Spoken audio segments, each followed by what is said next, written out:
This video falls under fair use. Fair use allows commentary, criticism, and reactions. What's up, back with another one. So, Joe Budden is shocked after Lamont's explosive response to Brian McKnight. Check this clip out. He's the worst DB out. Our good brother Brian McKnight went on Anton Daniels' podcast and shared some things. I have a clip here. He shared that he reached out to the Joe Budden podcast so he can attempt to be a guest. Who caught that message? I want to let Mr. McKnight know I have never received that message. You must have sent that to like the pod page or something. Because if you would have sent that to me, we would have handled that in a heartbeat. You know, I got you singing at my wedding. Maybe you don't know. Not no more. Not no more. Why not no more? Wait till we done. Come on. Burn that bridge. Anyway, I have this. Better get it back up. I have this clip here. Like to hear it. Here it go. Because here's the thing. Why can't we sit and talk about it? Yeah, I agree. I sent a message to Joe Budden's podcast.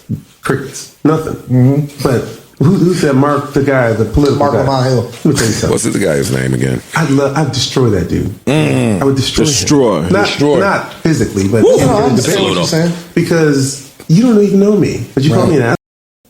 Yeah. Well, I look at Marc Lamont Hill. Get him, Anton. There's this segment of people that are what I like to call, they like to champion themselves as intellectuals, right? And that they truly believe that they're smarter than everybody else. Tell him. But I don't really believe that because I never see the results. Right. It never translates. I see people handing him his ass. It's easy. Whoa. Let me rewind that. Let me rewind that. This guy in the room, but it doesn't.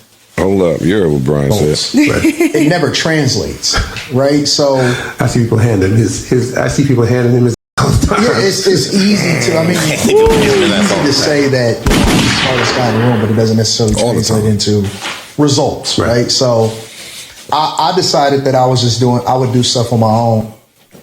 We don't need the rest. Nah. We don't need the rest. We kind of got it. I went and watched the whole episode to make sure it wasn't anymore. It was So just did I. this. I know you did. I know I you did too. It's part of the job. Yo, where does it translate? How do you measure? Whoa. That? And they were talking about two different things. That's the funny part. They were just Like, how do you measure that? Marc could be resonating with a whole bunch of different people and improving people's lives every single day. You can't measure that. Ish. Fight your fights. I fuck with the team, bro. He went out there. With the team, bro. Marc went out there in the street. Homeboy is here. He came to the block. Let them at least get their one off. Couple Marc's Yo, you can't be a stranger and come on my block and get a feel. You can't do that. What I tell you? You got it, though. That's not how that works. Dark Lamont Hill. Do you know where this stems from? Do you know what you've said to make Brian McKnight feel this way? What do you have to say about it? I'll totally move out the way now. all right. Let me say a couple of things. Let me think, because I didn't know we were going to talk about this. We ain't gonna talk about it. Shoot at Shoot that. First, it's based on the comments we had up here, the conversation we had up here. So I don't remember us saying nothing that crazy about him. I don't remember. We've said some we things. did. I don't think it was crazy. I haven't, but no, I don't think there's anything crazy about him. I don't remember calling him an ass, but he's an ass. Let me be clear. Brian McKnight, is this my camera? Brian McKnight, you are an ass. And that's okay. It's not a beef. We ain't got no issues. You just an ass. I'm basing that on having interviewed Brian McKnight lots of times. Since you bring it, I wasn't going to mention this, but I've interviewed you lots of times. You were rude and nasty to everybody on my crew. Everybody on my team, you were nice to me. But the measure of being an asshole isn't how you treat the host, it's how you treat everybody around him. Yeah. And you've been a to them. No disrespect to you, except you're an asshole. I was in an airport in Eastern Europe. I was headed somewhere. You were headed somewhere different. I watched a woman come up to you and ask you for an autograph, and you completely ignored and disrespected her and walked off. You're an asshole. But that's not why we're talking about this. So you say, I don't know you. Right. I don't know you. But I don't have to know you to know you're an asshole. I don't get into your family business. Your family business has nothing to do with me, except when you make it public. And when you put your family in public on blast, that might make you an asshole. That's all I'm saying. When you have children and you say my children are the product of evil, that might make you an asshole.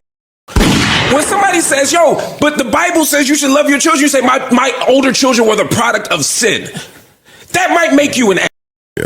That's just a fact. When you have a child named Brian McKnight Jr., and then you fall out with them, have a new baby, name him Brian McKnight with a different middle name, and then legally change your name to the new kid's name, you tried to start back at one with your kids? That might make you an ass. So please, don't act like you better than us. Let me just jump in real quick. This is intense because we've all heard about the beef between Brian and his kids. To be honest, I'm riding with Brian on this one because he's done supporting his kids, and I co-signed that on the fact that they're 30 plus now. You're not. You're worse than us. If you want to come up here and debate, I'm sure they will let you debate. But you didn't contact nobody. You're lying, just like your children say you lie. And for the record, I have spoken to your children off the record, and they've told me a laundry list of shit about you that's way worse than anything that's ever happened in the public. I'm not going to say that on air. We could keep that between me and you. But if you keep doing this, I will put it out. See, that's the thing. So now, if you want the smoke, keep coming, or we can just stop this right here, my brother. God bless. Brian McKnight. First of all, let's do this. Is Marc Lamont Hill pussy? Yeah. Brian McKnight, just a few things on the tail end of that. I don't think you know. You got to research more about Marc, Brian. Like, not only was he born to do that, he was born to do that, Brian McKnight. Yeah, that's a layup. And he loves doing that. That's a layup. I think people see him with Pierce Brosnan and all of them on CNN and some of these other places. Like, they familiar with him. There's Morgan on the church pulpit. Yeah. They must have seen him. Not only is he born to do that, but he's also the guy that's going to call the kids. And he's going to call the kids and talk to them.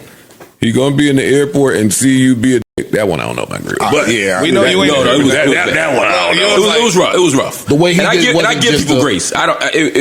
People be tired. Saying I don't have time to talk to somebody is different than being an outright jerk to somebody. And it was so bad. Another artist who I won't say was there saw it and was like, "Wow, I never do that." But anyway, that's neither here nor there. In a group chat with your kids,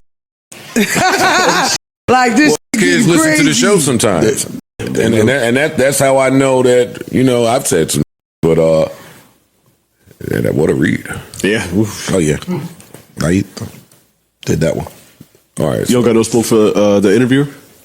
Antoine Donaldson, Antoine Jameson, whatever his name is. No, I don't know him. Anton. He's saying that I think I'm smarter than everybody. Yeah. I'm smarter than him. Mm-hmm. I don't think I'm smarter than everybody. I'm smarter than him. Yeah. What's up? So what are my thoughts about this? Here's the thing. Brian McKnight has been dealing with a complicated situation with his children ever since marrying his new wife, and it's clear he's completely right in taking a firm stance. He's been generous and supportive for years, but adults in their 30s cannot continue living off a parent's money without contributing or taking responsibility for their own lives. His children claiming they won't support themselves while still expecting him to fund them is not fair, and it's not sustainable. By telling them they need to get jobs and stop relying on him, Brian is not only protecting his own financial stability, but also teaching them an essential life lesson. Independence is mandatory for adults. This isn't about being cold or uncaring, it's about accountability and boundaries. Continuing to give in without enforcing consequences would actually harm his children in the long run by preventing them from learning to manage their own lives. Fans of Brian and viewers of this discussion can see why he's justified in his position. And it's a reminder that parenting, while loving, does not extend to endless financial dependency.